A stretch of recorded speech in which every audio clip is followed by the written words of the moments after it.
वर्धेतील दारूबंदी उठणार।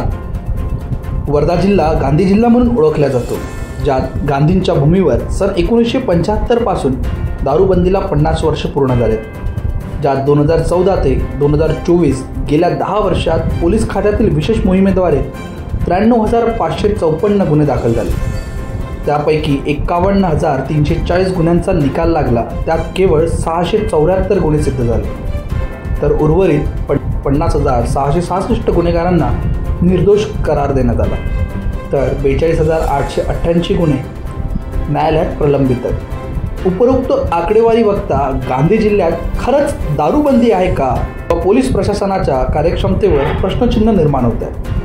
सोबतच वर्धेत उपलब्ध होणाऱ्या दूषित दारूमुळे जनतेच्या आरोग्याला धोका निर्माण होतोय व प्रत्येक दिवसाला सरासरी 2.7 गुन्हे दाखल होत असल्याचे दिसून येत आहे आणि संपूर्ण आकडेवारीचा 1.31% गुन्हे सिद्ध होत आहेत। मात्र जिल्ह्यात उपलब्ध होणाऱ्या दारू साठ्यासमोर ही संख्या कमी तर नाही ना, असा सवाल नागरिकांपुढे निर्माण होत आहे।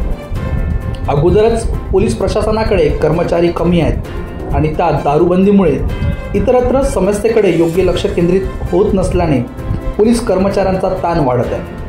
गेल्या 50 वर्षात जिल्ह्यातून बरेच आमदार खासदार झाली, ज्यात काही मंत्री देखील झाली, मात्र यापैकी एकानेही दारूबंदीला गांभीर्याने घेतले नाही, ही मात्र शोकांतिकाच। या फसव्या दारूबंदीमुळे जिल्ह्यात बरेचदा सार्वजनिक ठिकाणी, खुल्या मैदानावर, बंद शाळेत, हॉटेल्स, काही टपऱ्या तर कुठे चक्क प्रशासकीय इमारतीत सुद्धा मद्यप्राशन केले जाते।